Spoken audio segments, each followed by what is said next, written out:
everybody, it's Maddie from Maddie Green Designs and Boutique, and today I'm going to show you how to install my Lightroom preset on the app Adobe Lightroom.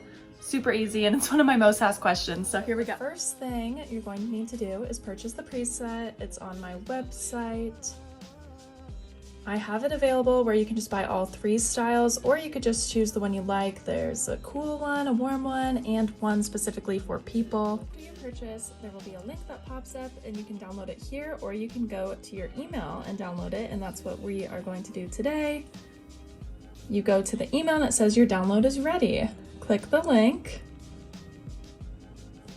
hit download now. By the way, you can do this on your phone, you can do this on your laptop, etc.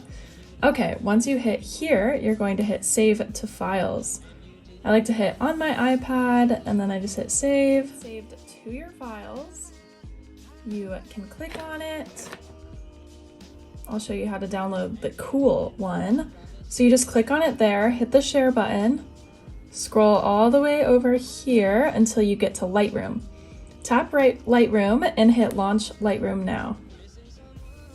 Oops, you need to download the iPad version.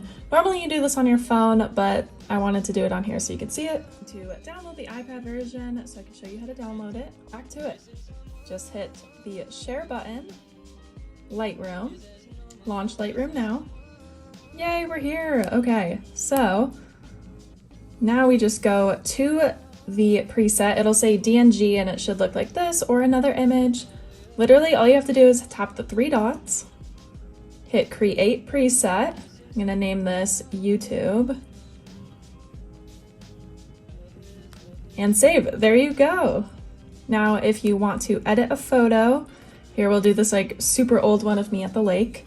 All you do is hit preset, library, your user preset, and we're gonna scroll down to YouTube, the one we just saved, and ta-da, perfectly edited photo. A little closer so you can see the difference. Literally just tapped, booyah. And to show you again, you just hit preset, and you'll hit library, user preset, and you tap. Easy peasy.